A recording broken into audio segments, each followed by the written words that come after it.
Irish Seed Trade Association members contract out seed production to a pool of highly skilled seed growers. These farmers, having appropriate rotations, grow seed adhering to the strictest standards in hygiene and crop management. A number of field inspections are carried out on these crops by Department of Agriculture inspectors.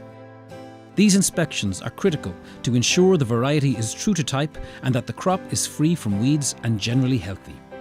Irish Seed Trade Association implement a zero-tolerance standard for problematic weeds like wild oats, sterile brome, blackgrass and canary grass. Having passed field inspection, the crop is harvested when ripe and presented to the seed assembler. Hygiene, as always, is critical. Clean farm machinery and strict segregation of crops is vital.